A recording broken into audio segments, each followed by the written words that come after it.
अस्सलाम वालेकुम, welcome back.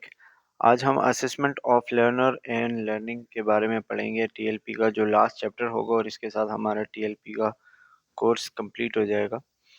इसके कुछ ऑब्जेक्टिव्स और जैसे कि आपको नाम से पता चलता है कि इसमें हम असेसमेंट की बात करते हैं। जितना भी हमने इससे पहले चैप्टर्स पढ़े उसमें हमने एजुकेशन और असेसमेंट, नीड असेसमेंट और इन चीज़ों पे बात की, लेसन प्लानिंग के बारे में। आज हमने उन सब चीज़ों को एक ओवरव्यू में देखना होगा और ये हम देखेंगे कि जितना हम काम करके आए हैं, यानी कि एजुकेशन दे दी और नीड असेसमेंट की और सब्जेक्ट प्लानिंग किया, लेसन प्लानिंग किया, व्हाटएवर, ठीक है। तो उसके बाद हमने उन स्टूडेंट्स का या फिर जो लर्नर्स होंगे या पेशेंट्स होंगे उनका असेसमेंट किस तरीके से करना होगा कि उनको बात कितनी समझ आई है, जो हमने हेल्थ एजुकेशन दी है वो कितनी इफ़ेक्टिव साबित हुई, ठीक है। तो यहाँ पे आपको ऑब्जेक्टिव्स बताए गए हैं। सबसे पहले असेसमेंट ऑफ लर्निंग का तो मतलब बात वही है कि ये एक ऐसा टेक्नीक है, एक ऐसा अप्रोच है जिसमें हम फीडबैक लेते हैं, यानी कि स्टूडेंट्स से फीडबैक लेते हैं। स्टूडेंट्स का जो लेवल ऑफ एजुकेशन है वो देखते हैं कि उन्होंने कितना इम्प्रूव किया या फिर वो कितना उस चीज़ को परफॉर्म कर रहे हैं अच्छे तरीके से, या जो बात हम उनको बता रहे हैं या जो पेशेंट्स है, जो चीज़ें हमने उनको सिखाई हैं, बताई है, वो कितना उनको समझ आई है, कितना जो है वो किस तरीके से हमें रिस्पॉन्स दे रहे हैं, कितना उनके लाइफ में, कितना उनके जो डेली एक्टिविटीज़ हैं उनमें कितनी चेंजेस आई हैं। ये जो है असेसमेंट इसलिए करते हैं, ठीक है। अच्छा, ये वो असेसमेंट नहीं है जो हम किसी मरीज़ का करते हैं, वो अलग चीज़ है, जो हम एक हेल्थ असेसमेंट का सब्जेक्ट पढ़ते हुए हैं। इसमें हम सिर्फ ये देखते हैं कि जो लर्निंग है उसका असर कितना हुआ, ठीक है। Student become more involve in the learning process and from this gain confidence in what they are expected to learn and toward standard. वही बात कि जब ये स्टूडेंट्स सीखते हैं और उनका असेसमेंट किया जाता है तो उनमें कॉन्फिडेंस आता है, यानी कि जब आप उनका असेसमेंट करते हो और आप उनको बताते हो कि आप अच्छे सीख रहे हो, अच्छा कर रहे हो, ठीक है, तो उनके अंदर कॉन्फिडेंस आता है और वो मज़ीद इस चीज़ को सीखना चाह रहे होते हैं या पर मज़ीद उस एक स्टैंडर्ड अपना बना रहे होते हैं, ठीक है। इसके बाद assessment should be an integral part of the learning process. ये बात बहुत इम्पोर्टेंट है कि असेसमेंट, यानी कि जब भी आप कोई हेल्थ एजुकेशन दे रहे हो या किसी भी ऐसे मौके पे आप जाते हो, ठीक है, जहाँ पे एजुकेशन देनी पड़ती है, तो आपका जो असेसमेंट का जो फ़ेज़ होगा या जो असेसमेंट का पार्ट होता है, ये बिल्कुल पहले से आपके प्लान में शामिल होना चाहिए कि ये मैं बताऊँगा, ये मैं करूँगा, फिर उसके बाद मैं असेसमेंट करूँगा, यानी फ़ीडबैक लूँगा या मैं खुद फ़ीडबैक दूँगा, ठीक है। अब ये एक इंटीग्रल पार्ट होना चाहिए, मतलब एक अच्छा ख़ास आपके प्लान का हिस्सा होना चाहिए। ऐसी कोई चीज़ नहीं है जिसको आप लास्ट मिनट में ऐड कर दो या लास्ट मिनट आपके ज़हन में आया कि आप एजुकेशन दे रहे हैं, लेक्चर आपने प्रोवाइड किया, सब कुछ हो गया। अब आखिर में आपको याद आया चलो मैं अब इनका असेसमेंट ले लेता हूँ। तो ये फिर थोड़ा-सा, यानी कि टैक्ट ऑन का जो वर्ड यूज़ किया गया है ना, कि कोई भी ऐसी चीज़ नहीं हो या ये असेसमेंट नहीं होनी चाहिए जो आप लास्ट मिनट में ऐड कर दो। ये पहले से आपके पास प्लान्ड होना चाहिए कि किस तरह करना है, ठीक है। अब जब आप ये असेसमेंट करते हो या असेसमेंट फॉर लर्निंग साइकिल, आपको बताया गया है कि एक बंदा जिसको आप कोई एजुकेशन दे रहे हो, आपने दी, तो जब आप देने जा रहे हो तो उस एजुकेशन से पहले उसका क्या सिचुएशन होगा, जब आप उसको बता रहे हो तो उसका क्या सिचुएशन होता है, यानी कि जब उस नॉलेज उसके पास आ रहा होता है और जब आप उसने मतलब जब आपने उसको सब कुछ बता दिया, वो एक कंप्लीट लर्नर बन गया, फिर क्या चेंजेस होती हैं। तो ये आपको एक साइकिल बताया गया है जिसमें पहले है where is the learner now, यानी कि जब एक बंदा जिन्होंने अभी कुछ सीखा नहीं है तो उस किस सिचुएशन में होता है, यानी कि लर्निंग के किस फेज़ में होता है, ठीक है। तो यहाँ पे उसको क्या चाहिए, रिक्वायर्स लिखा हुआ है ना पहले, कि मतलब उसको चाहिए क्या, mutual feedback, formal and informal. ये हम आगे पढ़ेंगे कि फॉर्मल इनफॉर्मल फीडबैक क्या होता है, लेकिन यहाँ मतलब ये कि उसको उस चीज़ के बारे में जानना होता है, उसको वो चीज़ रिक्वायर्ड है, ठीक है। फिर लेक्चरर जो होगा, जो टीचर होगा, फैसिलिटेटर होगा, वो facilitate activities, task and discussions, यानी कि वो मुख्तलिफ़ किस्म की एक्टिविटीज़ करवाएगा, टास्क करवाएगा, उनके साथ डिस्कशन करेगा जिससे बात उनको समझ आएगी, ठीक है। और that demonstrate the evidence of learning, यानी कि फॉर एग्जांपल आप किसी को आईवी सिखाने जा रहे हो तो उसको रिक्वायर क्या है कि वो आईवी सीखना चाह रहा है, ठीक है। अब वो फॉर्मली यानी कि अपना कोई मेडिकल फील्ड का स्टूडेंट है तो फॉर्मली सीखना चाह रहा है, या फिर कोई ऐसा बंदा जिनके घर में मरीज है तो वो खुद ही सीखना चाह रहा है, ठीक है। इनफॉर्मल फॉर्मल वही होता है। लेक्चर में वही आप उनको फिर एक्टिविटीज करवाओगे, टास्क करवाओगे, उनको करके दिखाओगे, ठीक है। तो वो स्किल आप उनको करके दिखाते हो, ये लेक्चरर का काम है। फिर जो पेयर्स होंगे, पेयर्स मतलब जो आपके साथ काम करने वाले होंगे, दोस्त होंगे, स्टूडेंट्स जो और होंगे, ठीक है। तो able to participate in learning events to reinforce correct and developed others understanding, ठीक है। यानी कि दोस्त होंगे तो वो एक दूसरे के साथ पार्टिसिपेट करके काम करेंगे और इसी तरह एक दूसरे के साथ हेल्प करेंगे तो अच्छी समझ आएगी चीज़ों की। अच्छा, इसके अलावा इवेंट्स, लर्नर्स, लर्नर्स क्या है, able to contribute to learning events. अब वो लर्नर का भी ज़रूरी होना चाहिए कि वो वहाँ पे दिमागी तौर पर मौजूद हो, वो सीखना चाह रहा हो, ठीक है। और जो गैप है कि कौन सी चीज़ उसको पता है, कौन सी चीज़ नहीं पता, वो फिल करे, यानी कि मतलब समझने, सोचने समझने की कोशिश करे। तो ये पहले होता है कि जब एक लर्नर उसने अभी कुछ सीखा नहीं, वो सीखना चाह रहा है तो वो किस सिचुएशन में होता है, ठीक है। टीचर ने क्या करना है, उसको क्या चाहिए, उसके दोस्त जो पेयर्स या क्लासमेट्स वगैरह होंगे, उन्होंने क्या करना है, और फिर उस लर्नर ने खुद क्या करना है, ठीक है। अच्छा जी, जब आप उसको हेल्थ एजुकेशन दे रहे हो तो where is the learner going, अब वो किस साइड पे जा रहा है, किस सिचुएशन में जा रहा है। तो फिर ये वही उसको आपने रिक्वायर्स में क्या है, shared clarified and understood learning goals. आपने उसको सब कुछ शेयर किया, यानी कि बता दिया, क्लियर करवाया और उसको सब कुछ समझ आया। फिर लेक्चरर जो है वो अ, मतलब डिस्कस करेगा, जो भी चीज़ें होंगी, जो भी गोल होंगे उस चीज़ के वो डिस्कस करेगा, या पढ़ लीजिएगा, इसमें इतना कुछ ख़ास चीज़ नहीं है। और फिर जो है able to identify the above and explain to others, अब वो दूसरे को बता सकते हैं, एक्सप्लेन कर सकते हैं, यानी कि आपने उनको कोई चीज़ सिखाई, अब उनसे फीडबैक लेते हो तो आपको वापस वो चीज़ बता सकते हैं, ठीक है। और उसमें जो जो पहले वो था और अब है तो उसमें काफ़ी उसको फ़र्क नज़र आ रहा होगा कि कौन सी चीज़ उसने सीखी। इस फिर उसके बाद how does the learner get where they are going, ठीक है। और लर्नर को कैसे पता चलेगा कि वो क्या सीख रहा है या क्या चीज़ उसके दिमाग में आ रही है, ठीक है। तो इसमें वही म्यूचुअल फीडबैक, फॉर्मल, इनफॉर्मल और ये सारी चीज़ें होती है। इसमें मेनली जो जो साइकिल है ना वो आपको पता होना चाहिए कि पहले उसको एक चीज़ नहीं पता तो वो किस सिचुएशन में है, जब वो सीख रहा है तो फिर क्या होता है, और जब वो सीख चुका होता है तो फिर उसके बाद क्या होता है, ठीक है। ये एक लर्निंग साइकिल होता है जिसके ज़रिए हम मुख्तलिफ़ किस्म के असेसमेंट करते हैं, स्पेशली लर्निंग असेसमेंट करते हैं। अब ये लर्निंग कॉन्ट्रैक्ट है जिसको हम पहले लेसन प्लानिंग में पढ़ चुके हैं कि जब आप कोई सब्जेक्ट या व्हाटएवर कोई टॉपिक बताने जा रहे हो, कोई चीज़ बताने जा रहे हो तो उसको हम 4 हिस्सों में डिवाइड करते हैं। जिसमें सबसे पहले कंटेंट स्पेसिफिक्स या स्पेसिफाइज़ होता है, यानी कि आपका ऑब्जेक्टिव क्या है, आप किस चीज़ पे बात करने जा रहे हो। फिर परफॉर्मेंस एक्सपेक्टेशंस कि आपके लेक्चर देने का तरीका क्या होगा, स्ट्रेटजीज़ क्या है, आपके रिसोर्सेज़ क्या है, आप किस वे से बताओगे, ठीक है। इसके अलावा इवैल्यूएशन स्पेसिफाइज़ कि जो भी आप ऑब्जेक्टिव बताने जा रहे हो, टॉपिक बताने जा रहे हो, उसका नतीजा क्या आएगा या उसका नतीजा इवॉल्वेट क्या हुआ, ये सब हम पहले लेसन प्लानिंग में पढ़ चुके हैं तो इसलिए मैं इस पे ज़्यादा ज़ोर या टाइम नहीं दे रहा इसको ज़्यादा, ठीक है। इसके अलावा number 4 time frame specifies. Time frame में मैंने आपको बताया था कि हर टॉपिक का अपना एक टाइम होता है, जैसे 20 मिनट का है तो आपने 20 मिनट में ही ख़त्म करना है, उसको 30-40 मिनट तक नहीं पहुँचाना। ये आपको वही बताया गया है, ऑब्जेक्टिव्स, एक्टिविटीज़, इवैल्यूएशन और टाइम वगैरह सब कुछ एक आपको मॉडल बताया गया है। अच्छा जी, अब यहाँ पे steps to implement the learning contract. जब भी आप लर्निंग कॉन्ट्रैक्ट यानी कि कोई लेक्चर, कोई डेमोन्स्ट्रेट कोई चीज़ करवाने जा रहे हो तो आपने क्या-क्या स्टेप्स करवाने हैं, ठीक है? या किन-किन स्टेप से आपने गुज़रना है।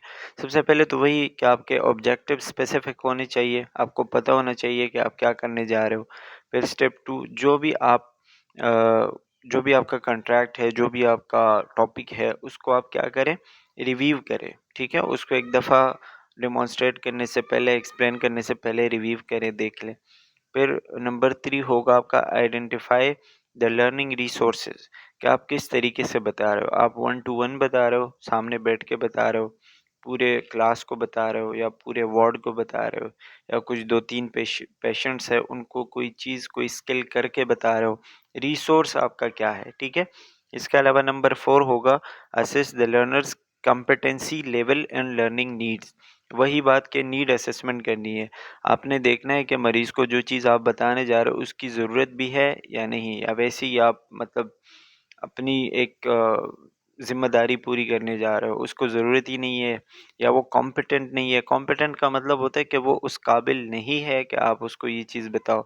जैसे कोई मरीज़ बहुत ही ज़्यादा ख़राब सिचुएशन में है और आप उसको कोई चीज़ समझाने की, बताने की कोशिश करो, उसको समझ ही नहीं आएगी। या फॉर एग्ज़ाम्पल अगर स्टूडेंट्स है, तो स्टूडेंट्स को आप कोई ऐसी चीज़ें, ऐसी टर्मिनोलॉजीज़ बताओ जो उनके लेवल के ना हो। फॉर एग्ज़ाम्पल स्कूल के स्टूडेंट्स को आप मेडिकल टर्मिनोलॉजी और वो सारी चीज़ें बताओगे तो उनको समझ नहीं आएगी। तो कॉम्पिटेंसी देखनी है, मतलब उनका लेवल देखना है और उनके नीड्स देखने हैं, ठीक है। इसके अलावा नंबर 5, डिफाइन रोल्स। आप क्या है, आपका रोल क्या है, ठीक है। आपका आप क्यों ये चीज़ उनको बता रहे हो, या फिर उनका इसमें क्या रोल होगा, ये सारी चीज़ आप उनको डिफाइन करवाओगे। Number 6, plan the learning experience. फिर आप क्या करोगे, जो आपका लर्निंग एक्सपीरियंस होगा, जो आप बताने जा रहे हो, वो आपने प्लान किया होगा पहले से, ठीक है। Negotiate the time frame. Time frame की बात आ गई, कितना टाइम आप लोगे वो आपको पता होना चाहिए। Implement the learning experience.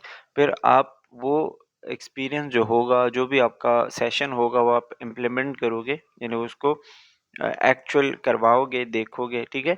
और नंबर 9, रीनिगोशिएट। रीनिगोशिएट मतलब उन सारी चीज़ों को जब आपने सेशन करवाया, टीचिंग दी, उसके बाद आप दोबारा उसको रिव्यू करवाओगे, फीडबैक लोगे, जिसको हम फीडबैक कहते हैं, ठीक है। इवॉल्वेट। इवॉल्वेट का नतीजा क्या आया, लोगों को कितनी चीज़ समझ आई है, ठीक है, और वो किस तरीके से इसको इम्प्लीमेंट करेंगे। फिर उसके बाद डॉक्यूमेंट, जो भी आपने चीज़ें की, जितने भी स्टेप से आप गुजर गए, अब आप उनको डॉक्यूमेंट करेंगे, लिखेंगे, ओके। तो ये कुछ स्टेप्स जो कि हमने अप्लाई करने होते हैं। इसके अलावा है लर्निंग कर्व। लर्निंग कर्व जो है एक अ, वैसे तो यहाँ पे एक बहुत बड़ी, मतलब बड़ा पैराग्राफ लिखा हुआ है, बहुत बड़ी चीज़ लिखी हुई है। मैं आपको सिंपल आसान अल्फाज में बताऊंगा कि लर्निंग कर्व क्या है। लर्निंग कर्व जो है ये एक ऐसा टर्म है, एक ऐसा लफ्ज़ है, टर्मिनोलॉजी है, जो हम लर्निंग के लिए यूज़ करते हैं।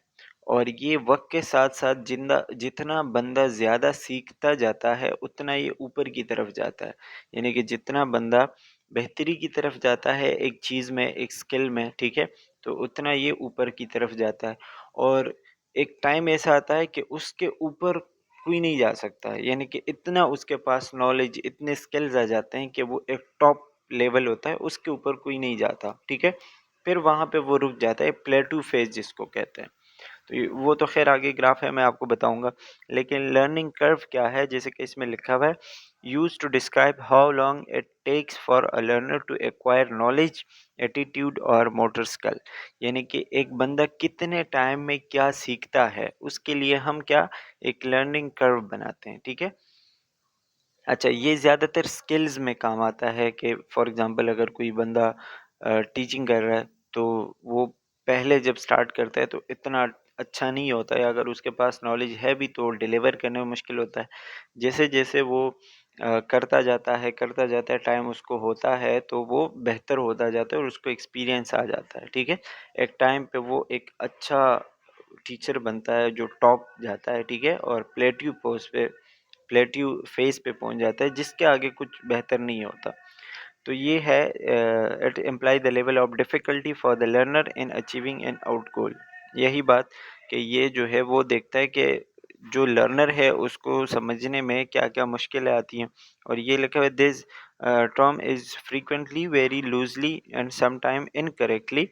यानी कि ज़्यादातर लोग ये इनकरेक्टली यूज़ करते हैं। ये ज़्यादातर स्किल्स के लिए अप्लाई होता है, जो साइकोमोटर स्किल होते हैं, ठीक है, स्पेशली नर्स एजुकेटर या फिर हेल्थ जो एजुकेटर होते हैं उनके लिए। लेकिन आप नॉलेज के लिए भी यूज़ कर सकते हो, जितना आप नॉलेज गेन करते हो तो उतना आपका कर्व ऊपर की तरफ जाएगा। ये आपको यहाँ पे बताया गया है, मैं आपको बताता हूँ। देखिए, सबसे पहले निग्लिजिबल प्रोग्रेस, यानी कि जब आप स्टार्ट करते हो तो बहुत ही कुछ मामूली सी मालूमात आपके पास होती है, ठीक। अच्छा, फिर जैसे-जैसे आप नॉलेज गेन करना शुरू करते हो तो दूसरा क्या लिखा हुआ है, इंक्रीजिंग गेन। जब आप गेन करते हो तो कर्व ऊपर की तरफ जाता है। डिक्रीजिंग गेन यानी कि कभी कम कभी ज़्यादा, ठीक है, तो इस तरह ऊपर की तरफ जाता है। फिर आता है प्लेट्यू फेज, यानी कि इंक्रीजिंग गेन आप करते हो तो करते करते करते आप एक ऐसे स्टेज पे पहुंच जाते हो कि फिर आप मजीद कुछ नहीं गेन कर सकते, वो सब कुछ आपको पता चल चुका होता है। फिर आप गेनिंग डिक्रीज करते हो, ठीक है। फिर उसके बाद आप आते हो प्लेटू फेज यानी कि आप टॉप हो, आप जो है उसमें कोई नई चीज़ उसमें नहीं ऐड कर सकते। फिर रीन्यूड गेन और अप्रोच टू लिमिट, यानी बिल्कुल एक ऐसे लिमिट पे पहुंच जाते हो जिसके बाद कुछ नहीं होता। तो ये जो है वो लर्निंग कर्व है कि बिल्कुल एक एक बेस से शुरू होके टॉप पे कैसे जाता है। ये जब लर्निंग का पूरा प्रोसेस होता है जिसमें एक बंदा बेस से लेके एंड तक बिल्कुल टॉप तक जो भी कोई चीज़ सीखता है, तो जिस मरहलों से वो गुजरता है और जिन जिन स्टेप से वो गुजरता है, जिस तरीके से वो सीखता है, वो लर्निंग कर्व कहलाता है, ठीक है। इसके अलावा अच्छा, ये आपने पेपर के हवाले से याद रखना है कि लर्निंग कर्व होता क्या है। बाकी कॉन्सेप्ट मैंने आपको बता दिया है, ये जो लिखा हुआ है तो ये आप पेपर के लिए याद कीजिएगा।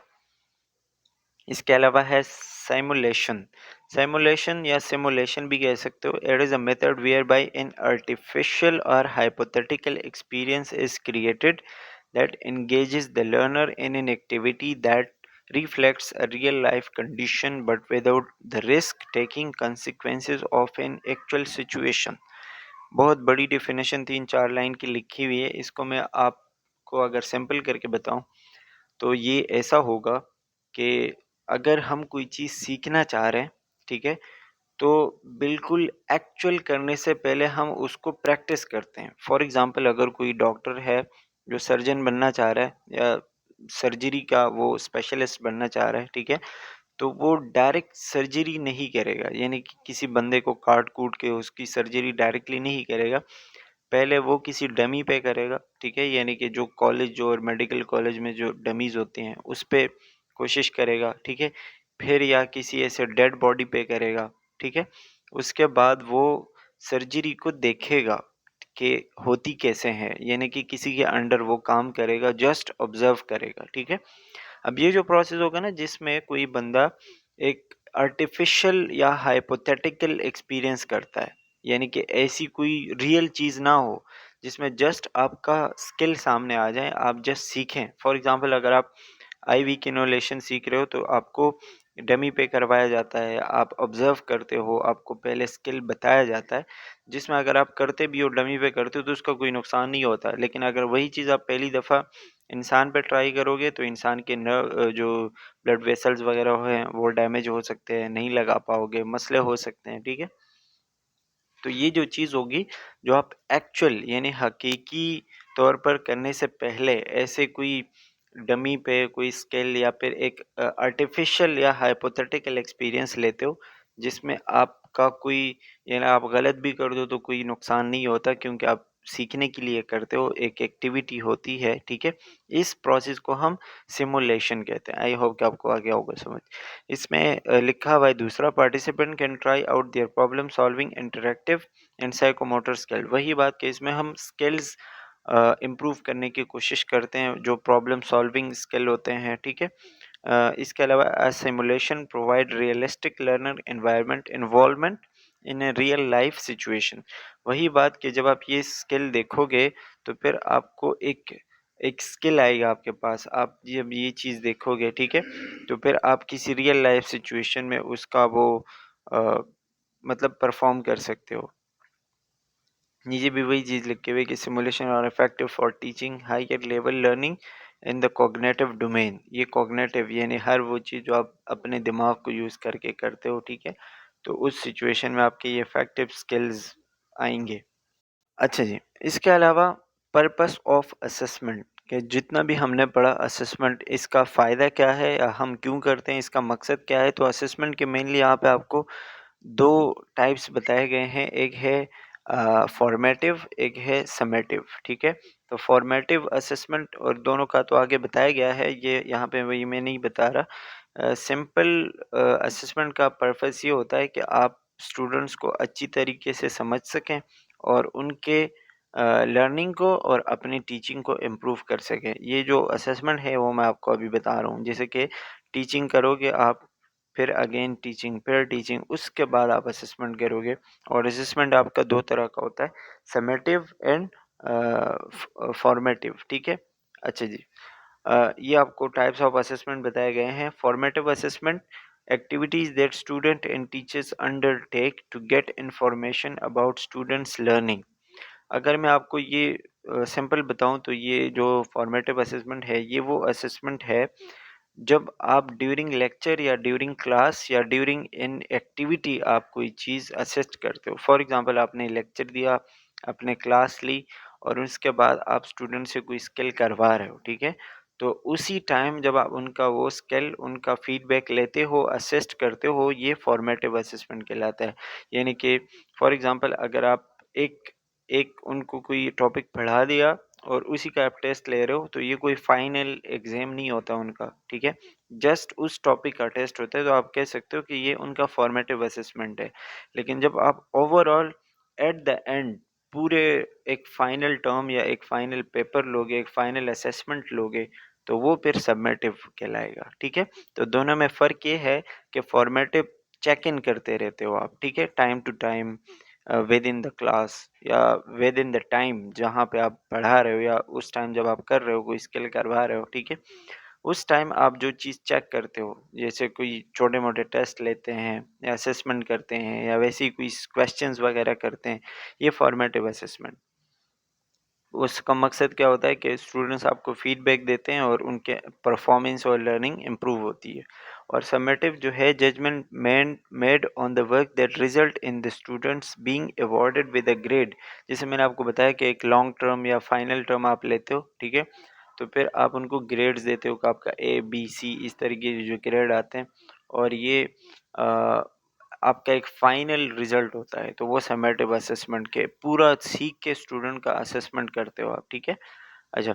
Design to be use determine grades और मार्क्स, वही बात कि इसमें आप मार्क्स वगैरह देते हो। अब यहाँ पे आपको फॉर्मल और इनफॉर्मल असेसमेंट का बताया गया है कि इनफॉर्मल फॉर्मेटिव असेसमेंट यानी कि जिसमें आप क्वेश्चनिंग करो, फीडबैक लो, पेयर असेसमेंट और सेल्फ असेसमेंट करो। ठीक है, और इनफॉर्मल समेटिव असेसमेंट क्या होगा, जिसमें आप अ, उनसे ऐसे लिखवाओ। ठीक है, पोर्टफोलियोज बनाओ, यानी कि आप एक ग्रेड वाइज ले रहे हो ना। ठीक है, इसलिए कोर्स वर्क और टीचर असेसमेंट करते हो। फॉर्मल फॉर्मेटिव असेसमेंट की अगर हम बात करें तो इसमें आप टेस्ट, एग्जाम्स, एसेज और टारगेट सेटिंग वगैरह करते हो। और अगर फॉर्मल समेटिव असेसमेंट की बात करें तो इसमें वही टेस्ट, एग्जाम आते हैं और कंट्रोल्ड कंडीशंस वगैरह आते हैं। ठीक है, अच्छा जी, वही ये आपसे कुछ कुछ क्वेश्चंस है तो आप देख सकते हैं। इसके अलावा है फीडबैक। फीडबैक हमें पता है कि फीडबैक का अ, मकसद क्या होता है, तो ये हमें रोल इन स्टूडेंट्स लर्निंग, यानी कि बहुत ही इम्पोर्टेंट होता है कि स्टूडेंट को समझ आ रहा है नहीं आ रहा। Method of feedback can be, क्या क्या हो सकते हैं, रिटन और ओरल, यानी कि आपको कोई रिटन में दे सकता है या वैसे ही बता सकता है। ठीक है, ओरली, या फ्रॉम टीचर टू स्टूडेंट हो सकता है कि टीचर स्टूडेंट्स को कोई फीडबैक दें कि आप किस तरह सीख रहे हो या आपका जो अंदाज है वो कैसा है, या फिर students teacher, student to student भी होता है, स्टूडेंट टू टीचर भी हो सकता है। ठीक है, तो ये फीडबैक।